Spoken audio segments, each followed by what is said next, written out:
자, 오늘은 은혜로운 직분자의 세 가지 언어에 대해서 함께 나누려고 합니다. 할아버지하고 할머니가 나들이를 가게 됐는데 할머니가 한참 걷다 보니까 옛날 처녀 생각때도 나고, 그래서 할아버지에게 여보, 영감, 나 좀 업어주면 안 돼? 할아버지가 짜증이 났습니다. 그렇지만 나중에 살기 위해서는 겁이 나서 업었습니다. 업혀가던 할머니가 이제 조금 가다 보니까 옛날 같지 않고 힘들어하는 거 보니까 한마디를 거들었습니다. 나 되게 무겁지? 그랬더니 할아버지가 그럼 무겁지? 아주 퉁명스럽게 얘기하는 거예요. 그래서 왜 무거워? 이렇게 그랬더니 이 할아버지가 얘기합니다. 할아버지가 할머니한테 얘기하는 거예요. 머리는 돌덩이지, 얼굴은 철판이지, 간은 부었지, 당연히 무겁지.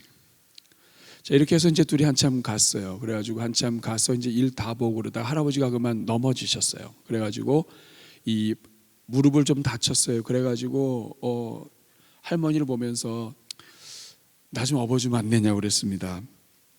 그랬더니 할멈, 내가 진짜 다리가 아파, 나 좀 업어줘. 그랬더니 이 할머니가 이제 업어줬어요. 왜냐하면 또 아까 업혀기도 했고 또 한편 불쌍한 마음도 있고, 근데 무겁죠. 예. 근데 할아버지가 나 무겁지 하려고 하다 보니까 아까 자기가 한 말이 생각나가지고 반대로 얘기했습니다. 나 가볍지. 그랬더니 할머니가 그럼 가볍지 그러는 거예요. 그래서 그러냐고, 왜? 그랬더니 이 할머니가 얘기하는 겁니다. 머리는 비었지, 입은 싸지, 허파에는 바람만 잔뜩 들었지. 말이라고 하는 거는 어린아이나 나이가 들으나 세월에 관계없이 쉬운 건 아닙니다. 특별히 성도에게 있어서 말은 참 어렵습니다. 신앙생활을 오래 하면 말이 나아져야 되고, 교회 직분이 또 중요한 자리로 가면 갈수록 이 언어가 좋아져야 되는데 그게 잘 안 됩니다. 왜냐하면 이 말은 우리에게 완전히 습관이 돼서 붙어 있기 때문에 그렇습니다. 여러분, 오늘은 은혜로운 직분자의 세 가지 언어인데, 이 세 가지 언어를 살펴보기 전에 왜 직분자에게는, 성도들에게는, 일꾼들에게는 그렇게 언어가 중요한가, 이 부분을 우리가 다시 한번 확인할 필요가 있습니다. 왜 우리에게는 언어가 중요할까? 따라하겠습니다. 왜 나에게 언어가 중요할까? 몇 가지 있는데 그냥 제목만 확인해 보면, 첫째는 우리가 말한 대로 되기 때문에 그래요. 따라하겠습니다. 말한 대로 된다. 하나님이 천지를 창조하실 때 무엇으로 창조하셨죠? 말씀으로. 인간은 누구의 형상을 따라 만들어졌어요? 하나님의 형상으로. 하나님께서 능력으로, 말씀으로 천지를 창조하셨다는 얘기는 이 하나님의 말씀은 그냥 권세인 거예요. 그런데 하나님께서 우리 사람들에게도 하나님의 형상대로 지으셔서 이 말의 권세가 있습니다. 부모가 특별히 자식들한테 이 못난 놈이라든지 아니면 너는 이런 저런 이야기하면 아이들은 그걸 그대로 받아들이는데 그 말이 작동을 해요. 이 말은 우리가 말한 대로 되게 하는 경우가 많습니다. 특히 자기가 말하면 제일 먼저 듣는 사람이 누구죠? 자기가 들어요. 그러니까 자기가 말한 것을 자기가 듣고, 그리고 자기가 말한 대로 듣고 자기가 그렇다고 확신하고 생각하기 때문에 이 말하는 것은 무슨 말을 하느냐가 중요해요. 살리는 말을 하는 사람은 살리는 사람이 되고, 죽이는 말을 하는 사람은 진짜 죽이는 사람이 됩니다. 절망 중에 있는 사람 죽이는 거 말 한마디로 죽일 수가 있어요. 말한 대로 돼요. 두 번째, 왜 직분자의 언어가 중요하냐면 하나님이 들으시기 때문에 그래요. 따라하겠습니다. 하나님이 들으신다. 민수기 14장 28절 말씀을 보면 여호와의 말씀에 내 삶을 두고 맹세하노라. 하나님이 말씀하시는 거예요. 너희 말이 내 귀에 들린 대로 내가 행하겠다. 여러분, 내가 말한 거, 내가 듣는 거, 그래도 사람이 들으니까 얼토당토 하는 말 안 하면 그냥 넘어갈 수 있어요. 그런데 하나님이 들으신다는 게 문제예요. 나는 말에도 한계가 있지만 하나님이 들으시고 하나님이 들으신 대로 한다는 거, 이건 한계가 없어요. 과거에 이스라엘은 말한 대로 심판받았습니다. 그러니까 우리가 말하는 것을 들으시는 분이 하나님이기 때문에 이게 위험한 거예요. 특별히 예수님은 성도가 무익한 말을 하는 것에 대해서 아주 싫어하세요. 마태복음 12장 36절 같이 읽겠습니다. 시작. 내가 너에게 이르노니 사람이 무슨 무익한 말을 하든지 심판날에 이에 대하여 신문을 받으리니. 우리가 무익한 말, 도움이 안 되는 말, 무익한 말은 남을 헐뜯는 말이고 넘어뜨리는 말이에요. 해로운 말을 이야기합니다. 유익하지 않다, 해롭다는 뜻이에요. 그러니까 남을 해롭게 하고 남을 위협하고 남을 넘어뜨리고 남을 세우는 게 아니라 남을 비판하고 하는 이런 모든 말들은 심판날에 무슨 말을 하든지 하나님이 심판하신다, 신문하신다. 굉장히 무서운 말이에요. 근데 우리가 예수님을 믿으면서 하나님이 예수님이 하신 말씀에 대해서 설마 이렇게 하고 넘어가는 게 너무 많은 거예요. 첫째는 말한 대로 되고, 둘째는 하나님이 들으세요. 세 번째는 언어의 습관이 대물림 되기 때문이에요. 언어가 대물림 된다고요. 부모의 언어가 자식에게 넘어가요.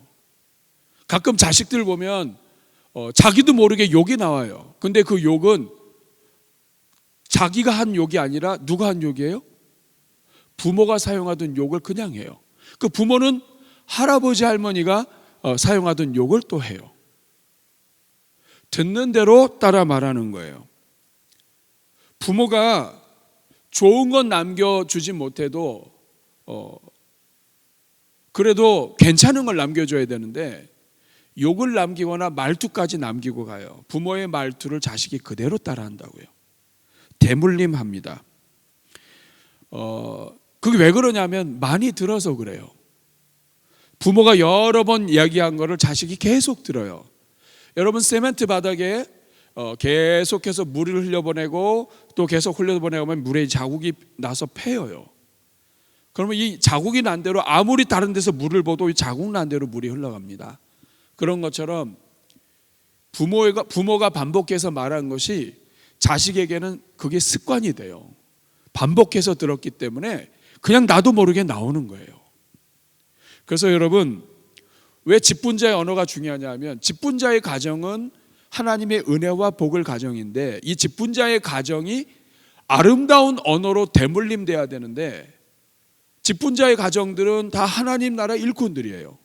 근데 이 아이들이 언어를 잘못 배우게 되면 교회의 미래도 없는 거예요.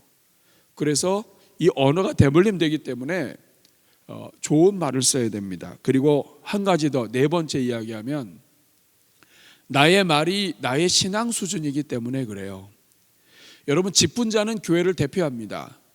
어느 교회 다니는 집사, 권사, 장로, 목회자, 어느 교회 다니는 일꾼이 그 교회를 대표한단 말이에요. 근데 그 교회가 어떤 언어를 쓰면 그 교회가 그런 교회구나라고 하는 것이 그냥 나와요. 여러분, 언어는 우리는 귀로 눈으로 보고 경험한 게 다 들어가요. 하나님이 살아계신 것도 들어가고 또 이것도 들어가고 믿음도 들어가고 다 들어가요. 근데 이 들어간 것이 바깥으로 나올 때 대표적으로 나오는 통로는 입입니다. 입에서 나오는 말이 나의 신앙이에요. 기도한다고 돼? 이게 신앙이에요. 내가 말하는 그게 신앙이라고요. 그런데 여러분, 직분자의 언어가 그 교회의 신앙을 대표한다고요. 뿐만 아니라 직분자의 언어는 혼자서만 하는 언어가 아니고 오고 간다고요. 가는 말이 고와야 오는 말이 고운데 그 직분자의 언어 수준이 그렇다는 얘기는 뭐냐면 그 직분자와 함께 생활하는 사람들의 언어가 다 수준이 그만하게 된다 이 말이에요. 왜냐하면 그 사람이 돌아다니면서 다 얘기할 거 아니에요. 그럼 그 사람 말을 들은 사람은 또 거기에 반응해야 될 거 아니에요. 고운 말이 나가면 고운 말이 올 텐데 쌍스러운 말이 나오면 쌍스러운 말을 받게 돼 있다고요. 그러면 그게 교회의 수준이 되는 거예요. 그래서 여러분, 직분자의 언어 수준은 중요한 겁니다. 그러니까 나의 언어가 교회의 언어예요. 그리고 나의 언어가 교회에 누를 끼치면 안 되고, 더 큰 문제는 나의 신앙의 수준의 그 언어가 복음도 막아요.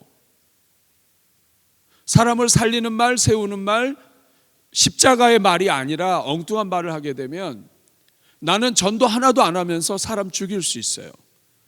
교회 오려고 하는 사람 못 오게 할 수 있어요. 저 사람 보니까 저 교회 가면 안 되겠네. 여러분, 전도도 안 하면서 오는 사람까지 막아버리면, 그러면 이 교회가 어떻게 부흥할 수가 있겠어요? 그러니까 나의 언어가 중요하다. 따라하겠습니다. 나의 언어가 중요하다. 우리 옆에 분 한번 축복하겠습니다. 당신의 언어가 우리 교회의 언어입니다. 다시 한번, 당신은 대전중앙교회 대표입니다. 자, 그러면 여러분, 은혜로운 직분자의 세 가지 언어를 배우기 전에 한 가지 더 확인할 게 있습니다. 어떻게 해야 내가 언어를 바꿀 수 있을까?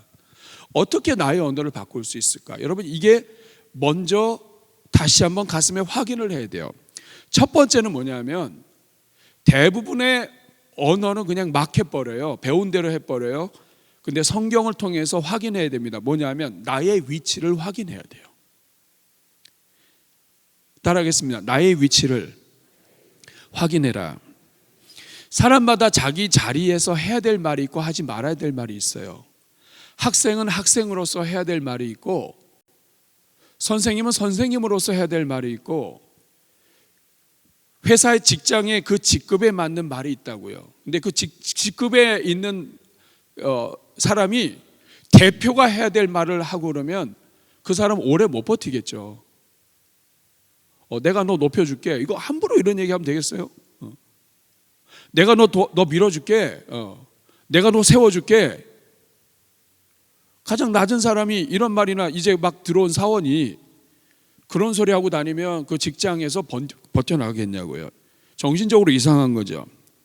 그런데 성도도 마찬가지예요. 성도가 왜 말을 함부로 하느냐, 왜 비판을 함부로 하느냐, 왜 더러운 말을 함부로 하냐 하면 자기 위치를 모르는 거예요. 우리 위치가 어딘가요? 마태복음 7장 1절에서 5절 말씀을 보면, 마태복음 7장 1절에서 5절 말씀을 보면 우리 위치가 어딘지 나와요. 여기 뭐라고 얘기하냐면, 비판을 받지 아니하거든 비판하지 말라. 이해가 되죠? 비판하지 마. 왜냐하면 비판하면 너 비판받아. 2절 말씀, 너희가 비판하는 그 비판으로 너희가 비판을 받을 것. 비판이 너무 많아요. 너희가 비판하는 그 비판으로 너희가 비판을 받고, 너희가 헤아리는 그 헤아림으로 내 헤아림을 받는다. 이거는 판단하는 걸 이야기합니다. 누군가를 비판하거나 헤아린다, 판단한다는 뜻이에요. 그런데 너희는 판단하고 있는데 판단할 자격이 없다. 왜냐하면 비판하는데 비판하는 만큼 비판받고, 헤아리고 판단하는데 헤아리고 판단하는 만큼 헤아림 받기 때문이다. 그러면서 3절에 이렇게 말합니다. 어찌하여 형제의 눈 속에 있는 티는 보고 내 눈 속에 있는 들벌은 찾지 못하느냐. 네가 지금 비판하고 지적하기 위해서 형제의 눈에 있는 티는 보는데, 이것 봐라, 너는 지금 형제의 티를 보고 얘기하는데 네 눈 속엔 들보가 있다. 티하고 비교가 안 되는 엄청 큰 게 지금 눈에 박혀 있다. 4절 말씀에 내 눈 속에 들보가 있는데 어찌하여 형제에게 말하기를 나로 내 눈 속에 티를 빼라 하게 하겠느냐. 5절 같이 읽겠습니다. 시작. 외식하는 자여, 먼저 내 눈 속에서 들보를 빼어라. 그 후에야 밝히 보고 형제의 눈 속에서 티를 빼리라. 자, 이 말은 그러니까 그 비판을 하려면 먼저 티만 빼면 되겠네, 이런 말씀이 아니에요.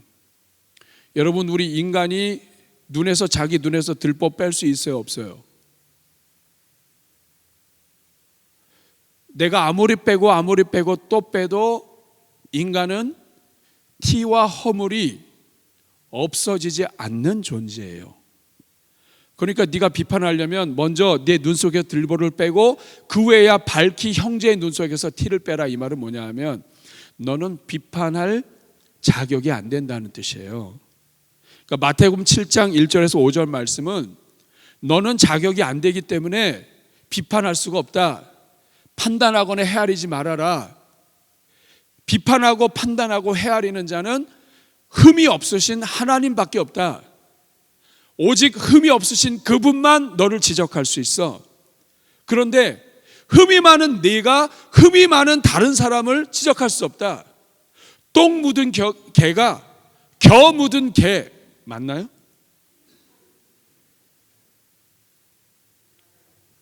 맞아요? 순서가 바뀌었나요? 네. 그러니까 똥 묻은 개가 겨 묻은 개를 뭐라고 말할 수 없다. 왜냐하면 다 묻었다 이 말이에요. 다 냄새 난다 이 말이에요. 다시 말하면 예수님께서 이 말씀하신 이유는 뭐냐면 너는 다른 사람을 비판하거나 함부로 말하거나 남을 판단하거나 헤아릴 수 있는 자격 자체가 없다는 뜻이에요. 이게 인간의 현 주소입니다. 그러니까 자기 위치를 안다는 건 뭐냐면 나는 하나님의 은혜로 하나님의 그 그리스도의 십자가의 은혜로 구원받아서 나는 자격이 없는 자인데 하나님의 은혜로 구원받아서 하나님의 자녀가 됐는데 이 자격 없는 사람이 십자가의 은혜로 구원받아 놓고선 또 다른 자격 없는 사람을 향하여 손가락질하고 헤아리는 이 자체가 불법이다 이 말이에요. 이 땅에 있는 성도들은 다른 사람을 비판하거나 판단할 자격이 없다 이 말이에요. 근데 여러분 많은 사람들이 비판하는 이유는 나는 비판할 자격이 있다라고 생각하는 거예요. 나는 비판해도 돼. 나는 새벽 예배를 나왔기 때문에 새벽 예배 안 나오는 사람을 비판할 수 있고 나는 교회 봉사를 많이 했기 때문에 봉사하지 않는 사람을 비판할 수 있고 나는 그래도 교회를 오래 다녔기 때문에 교회 열심히 안 다닌 사람을 비판할 수 있다고 생각하는데 여러분 이게 착각이란 말이에요. 자격이 없어요. 자격이. 우리는 다 예수님의 십자가로 구원받아서 오늘 이 자리에 있기 때문에 다 죄인이고 죄에서 구원받은 하나님의 자녀들이에요. 자녀가 자녀를 비판할 수 없는 겁니다. 우리 몸, 그래서 예수님께서 이 몸의 비유로 말씀하시잖아요. 여러분 위가 간을 향해서 판단할 수 있어요? 야, 나는 먹을 때마다 지금 움직이는데 너는 가만히 앉아서 너 일하고 있는 거 맞냐? 여러분 간이 위처럼 움직이나요? 손이 발더러 야, 나는 손님이 와가지고 열심히 일하고 있는데 너는 뭐야? 얘기 못하리라. 우리 몸의 지체가 서로 각 부분이고 머리 대신 예수님께 붙어 있는 것처럼 판단은 머리이신 예수님이 하는 거지 손이, 발이, 간이, 위가 하는 게 아니다. 대부분의 성도들이 실수하는 게 바로 이겁니다. 내가 조금만, 인간은요, 내가 조금만 자격이 되고 내가 조금만 나보다 우월하고 내가 조금만 더 많이 배우고 내가 조금만 더 나이가 많고 내가 조금만 더, 부흥사들은 이럴 때 왜 아멘이 없냐 그러는데, 내가 조금만 더 나이가 많고 내가 조금만 더 실력이 있고 내가 조금만 더 배웠고, 조금만 그러면 다른 사람을 정죄하고 비판하고 나보다 못하다고. 여러분, 나보다 못하다는 거 얘기해가지고 교회가 섭니까? 이게 다 왜 그러냐면 내가 누군지 모르는 거예요. 나의 위치를 확인해야 됩니다. 그래야 언어가 바뀌어요. 나는 누구냐? 나는 죄인 중에 괴수다. 사도 바울이 얘기하잖아요. 나는 죄인 중에 괴수야. 비판을 할 자격 자체가 없는 거예요. 판단은 흠이 없으신 하나님 예수 그리스도만 하실 수 있는 거예요. 자기의 위치에 맞지 않는 말을 하고 다니는 거예요. 내가 직분이 있다고, 내가 좀 배웠다고, 내가 좀 경험이 있다고, 이렇다 저렇다, 나는 자격이 있다고 생각하는 거예요. 그러니까 교회가 분란이 일어나는 겁니다.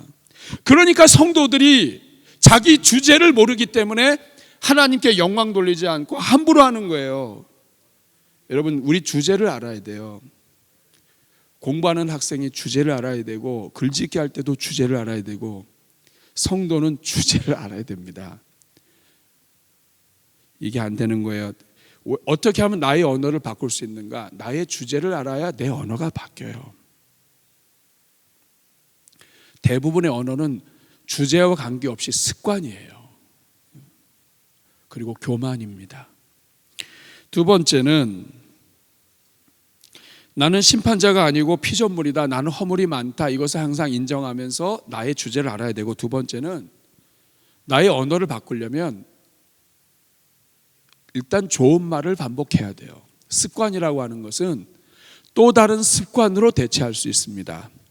사람은 이 말을 많이 하던 사람은 말을 안 하면 근질근질해요. 그러면 그냥 그 상태로 내버려두면 또 얘기해요. 그 말이 나와요. 그 말을 바꾸려면 똑같이 말은 하되 다른 말로 바꿔줘야 돼요. 그게 좋은 말입니다. 후쿠다 다케시라고 하는 분이 말투가 인성이다라고 하는 책을 썼습니다. 이 사람이 책에서 이렇게 얘기해요. 매사에 부정적인 어휘와 말투, 말버릇, 채, 그리고 뒷말, 이런 사람들은 특징이 있는데 그 주변에 사람이 안 모인다는 거예요.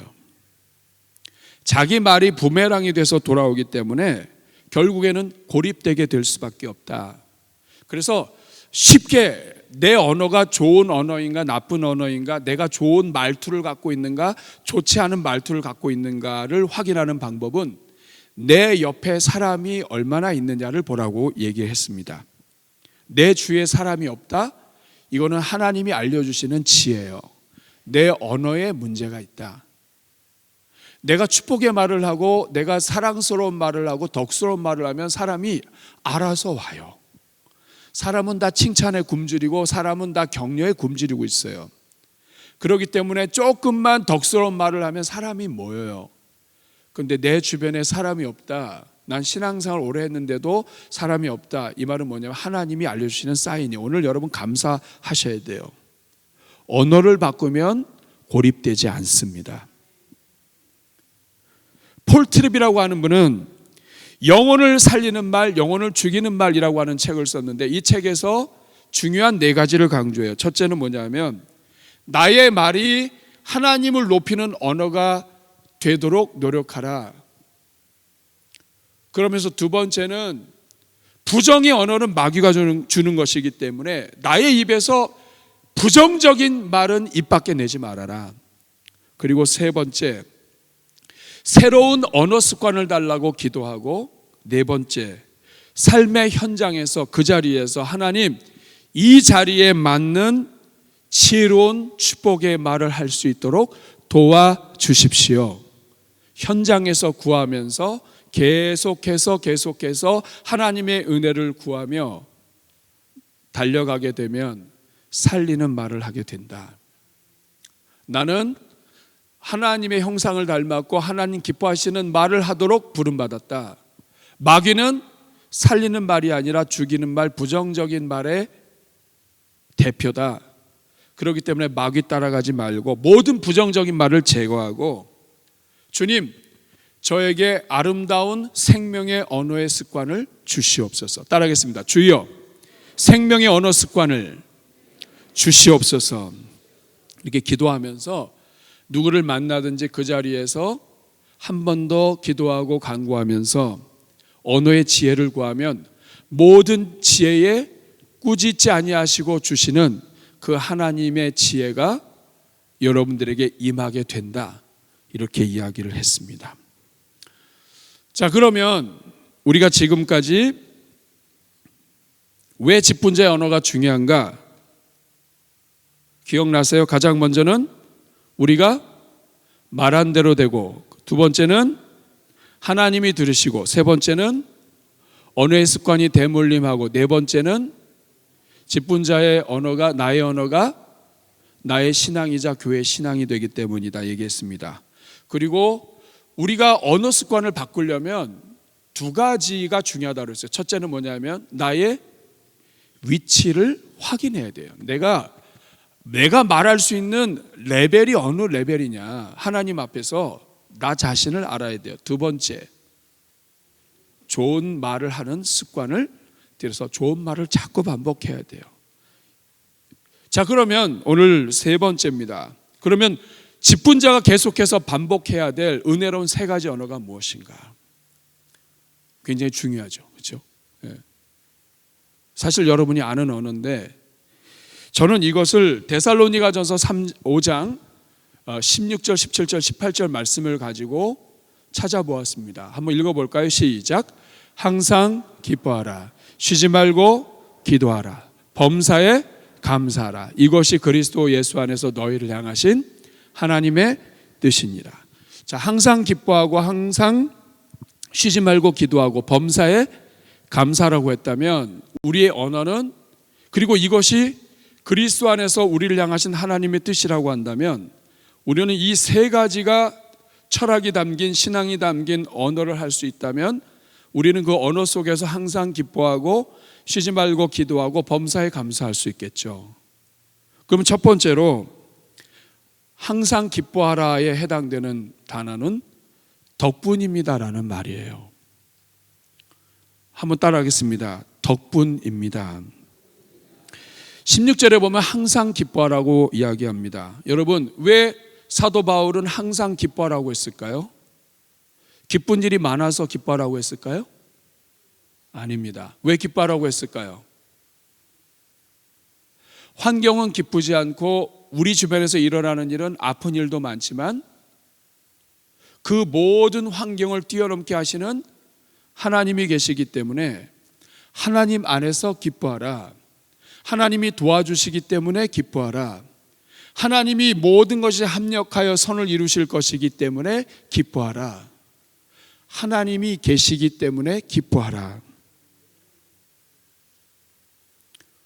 아무리 환경이 좋지 않아도 이것은 단순히 그냥 환경을 넘어서라는 말이 아니에요. 항상 기뻐하라 이 말은 하나님이 널 도와주시기 때문에 너는 기뻐할 수 있다. 하나님이 너의 인생을 기쁘게 해주시겠다 이 말이에요. 그러니까 그 하나님, 도우시는 하나님을 붙잡고 하나님을 신뢰해라 이런 말입니다.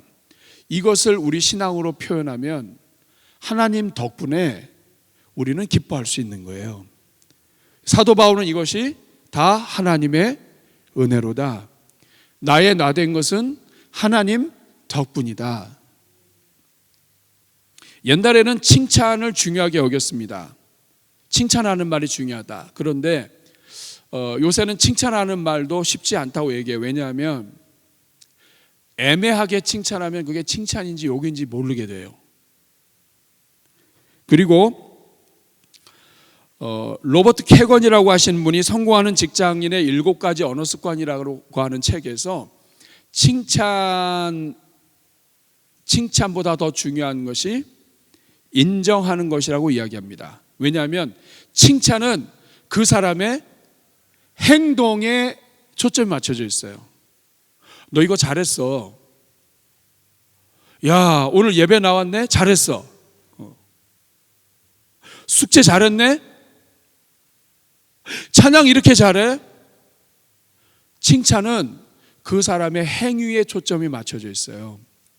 그런데 이 말은 뭐냐면 행위가 없으면 칭찬이 안 되고 기뻐할 수 없다는 뜻이 돼요. 그래서 이 덕분입니다라고 하는 말이 인간관계와 하나님과의 관계에서 모든 것이 하나님의 은혜요, 하나님이 도우시고 하나님 때문에 우리가 기뻐할 수 있다라고 하는 신앙의 언어라는 거예요. 왜냐하면 칭찬은 행동에 초점 맞춰져 있지만 덕분입니다. 이것은 인정하는 것에 초점 맞춰져 있어요. 그 사람의 존재, 네가 있기 때문에, 네가 잘했기 때문에가 아니라 내가 있기 때문에. 여러분 자녀들도 보세요. 칭찬에 초점을 맞추다 보면 자녀들 중에는 칭찬받는 자녀가 있지만 칭찬받지 못하는 자녀도 있어요. 근데 존재는 그렇지 않습니다. 네가 내 아들이라서 얼마나 감사한지 몰라. 네가 내 딸인 게 나는 너무 자랑스러워. 그 존재에 초점 맞추는 거예요. 당신이 우리 교회 장로님이시기 때문에 얼마나 좋은지 모릅니다. 집사님이 계셔서 저는 너무 좋아요. 그 사람 자체를 인정하는 것. 지그 지글러라고 하는 박사가 그 사람의 가치, 존재의 가치를 인정하는 것이 그 사람의 잠재력을 끌어낸다라고 얘기했습니다. 교회도 마찬가지예요. 우리 주님이 하나님께서 우리에게 말씀하시는 대부분의 말씀은 우리 존재예요. 내가 너를 사랑하노라. 내가 불 가운데서도 너를 사랑하고 너를 이끌고, 뭐 내가 잘했고 못했고가 아니에요. 이스라엘은 칭찬받을 게 하나도 없는 나라예요. 그런데 하나님이 살립니다. 엄마가 어떻게 젖먹이 아이를 버릴 수 있냐? 그러나 그럴지라도 나는 너희를 결코 버리지 않는다. 존재 자체를 사랑하는 거예요. 그래서 이것에 맞추어서 하게 되면 덕분입니다라고 하는 말, 이것은 교회가 쓸 수 있는 항상 기뻐하라의 근본이 될 수 있는 말이에요. 교회에서 하나님께도 하나님 덕분입니다. 내가 아니요, 내가 잘해서가 아니요, 하나님 덕분입니다. 교회 안에서도 마찬가지예요. 장로님 덕분입니다. 권사님 덕분입니다. 아유, 이번에도 저기 됐다면 다 덕분입니다. 기도해 주신 덕분입니다. 그래서 저는 우리 대전중앙교회가 만나면 덕덕덕덕덕덕 했으면 좋겠어요. 여기서도 덕분, 저기서도 덕분 다 당신 덕분입니다. 목사님 덕분이에요. 우리 목자 덕분입니다. 우리 찬양대 덕분이에요. 우리 애들 덕분이에요. 우리 할아버지 할머니 교회 시니어 어르신들 기도해 주신 덕분이에요. 이 말은 뭐냐면 내가 잘나서가 아니라 당신의 존재 자체가 중요하다는 거예요. 옆에 분 한번 인사하겠습니다. 당신 덕분입니다. 다시 한번, 당신이 계셔서 얼마나 감사한지 모릅니다.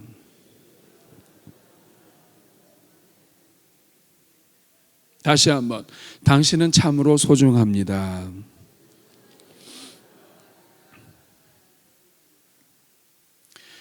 따라하겠습니다. 당신 덕분입니다.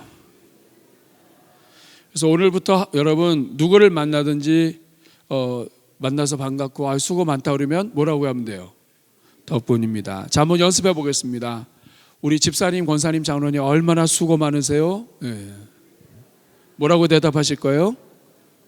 다 당신 덕분입니다. 당신 덕분입니다. 목사님 덕분입니다. 권사님 덕분입니다. 청년 덕분입니다. 그래서 여러분 아이를 낳으면 이름을 덕분이라고 지으세요.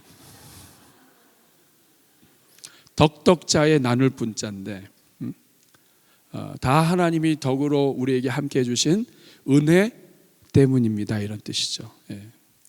덕분입니다. 당신 덕분입니다. 아마 하나님께서 우리 교회에 그렇게 은혜 베풀어 주실 줄로 믿습니다. 다시 한번 인사하겠습니다. 당신 덕분입니다. 두 번째 언어는, 은혜로운 직분자의 두 번째 언어는 내 탓입니다입니다. 쉬지 말고 기도하라. 17절에 나와 있습니다. 쉬지 말고 기도하라. 여러분, 계속해서 기도하는 이유는 하나님을 의존하기 때문이에요. 하나님이 없이는 살 수 없습니다. 하나님이 도와주셔야 됩니다. 이 말은 그 배경에 뭘 깔고 있냐면 나는 문제가 많습니다. 나는 똑똑한데 똑똑한 척 하면서 상처 만듭니다.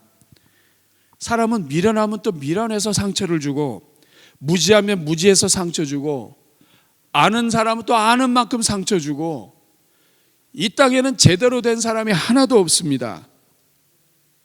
근데 자꾸만 사람들은 남의 탓을 해요. 근데 여러분 잘 생각해 보세요. 우리가 하늘에서 비가 와요. 그러면 어디 탓해요? 하늘에서 비가 와요. 어디 탓해요? 하늘 탓해요. 근데 여러분 비가 오는 게 하늘 때문이 아닌 거 아시죠? 비가 오는 이유는 땅이 더워가지고 땅에서 더운 바람이 올라오는 거예요. 그래가지고 그 위로 올라가다가 무겁고 지쳐가지고 그게 비가 내리는 거라고요. 그러면 비가 오는 건 하늘 탓이에요? 땅 탓이에요?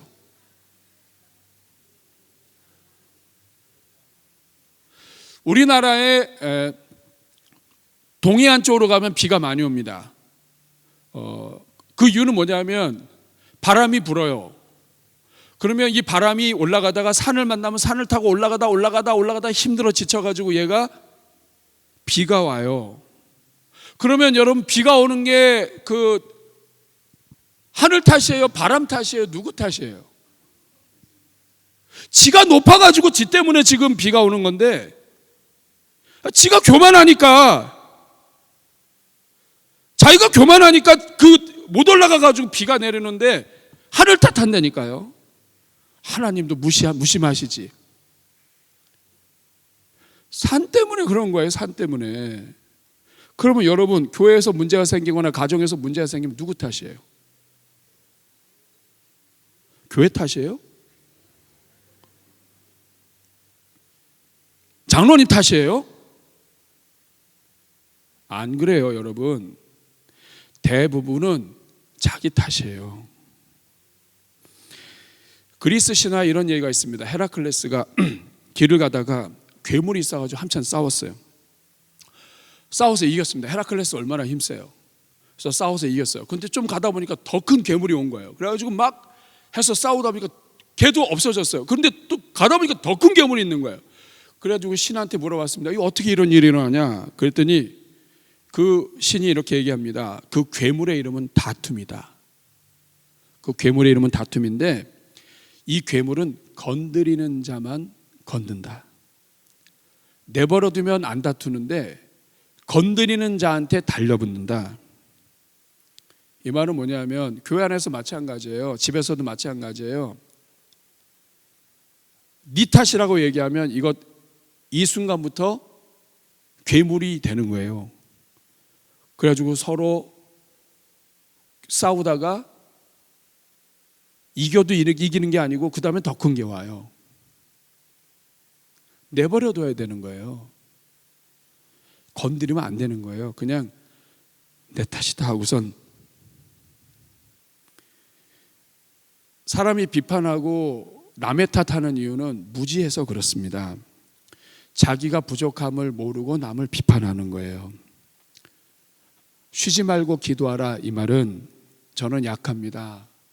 알아도 문제 일으키고, 배우면 배웠다고 문제 일으키고, 못 배우면 못 배웠다고 문제 일으키고, 알아도 상처 주고 몰라도 상처 주고, 믿음 좋아도 사고치고 믿음 없어도 사고치고, 다 저 때문입니다. 그래서 나는 쉬지 말고 기도해야 합니다. 그런 뜻이에요. 따라하겠습니다. 내 탓입니다. 다시 한번, 저 때문입니다. 여러분 기억하세요. 비가 오는 것은 하늘 탓이 아니에요. 마찬가지로 우리가 생각하는 것의 많은 경우 저 사람 때문에 그래 이렇게 할지 모르지만 그건 저 사람의 문제가 아니라 나의 문제일 수가 많습니다. 내가 기도하지 않아서 그렇다는 거예요. 따라하겠습니다. 덕분입니다. 두 번째는 내 탓입니다. 세 번째는 감사합니다예요. 이거는 뭐 어떻게 손댈 수가 없어요. 항상 기뻐하라, 쉬지 말고 기도하라, 범사에 감사하라. 그냥 감사합니다. 네, 감사합니다. 자, 세 가지 한번 섞어서 한번 해볼까요? 첫 번째가 뭐예요? 덕분입니다. 저 몇 번 인사하겠습니다. 다 덕분입니다. 또 인사하겠습니다. 제 탓입니다. 세 번째는 그래도 감사합니다. 말씀을 맺도록 하겠습니다.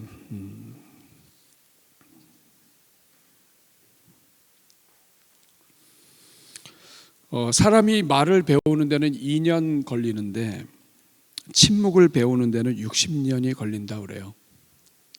그만큼 침묵이 어렵습니다. 아인슈타인은 이런 말을 했습니다. 학생 중에 하나가 위대한 과학자가 될 수 있는 비결이 뭐냐고 그랬더니 입은 적게 움직이고 머리를 많이 움직여라.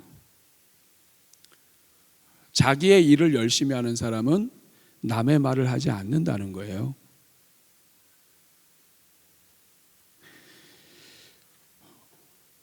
우리가 대전중앙교회 집분자로 세움받고 또 우리 하나님의 일꾼으로 세움받았습니다. 사람을 세우는 생명의 일꾼이 되려면 언어가 바뀌어야 돼요. 우리는 다른 사람에게 함부로 말할 수 있는 자격이 없는 사람이에요. 이것을 기억하고 하나님, 나의 언어가 생명의 언어로 바뀌게 해주십시오. 나의 언어가 살리는 언어, 사람을 세우는 언어, 하나님 기뻐하시는 언어로 바뀌게 해주십시오. 그리고 오늘 3가지 배웠는데 실천하겠습니다. 덕분입니다. 나가면서 덕분입니다. 집에서 덕분입니다. 누구를 만나도 내가 이거 했다는 게 아니라 덕분입니다. 나를 도와준 사람들 덕분입니다. 내가 이것도 했고 내가 이것도 했고가 아니라 집사님 덕분입니다. 우리 부장님 덕분입니다. 내 탓입니다. 우리 부서에 문제가 생긴 거 제 탓입니다. 제가 기도하지 않아서 그렇습니다. 그래도 이렇게 살려주신 거 감사합니다. 이 3가지 언어 다시 한번 따라서 하겠습니다. 첫째가 뭐라고요? 덕분입니다. 따라하겠습니다. 덕분입니다. 두 번째는 내 탓입니다. 제 탓입니다. 나이가 드신 분 앞에서 또 내 탓입니다 그러면 또 안 돼요. 제 탓입니다 이렇게 하셔야 돼요. 3번째는 감사합니다. 우리 한번 가슴에 손 얹고 기도하겠습니다. 이 시간 기도하실 때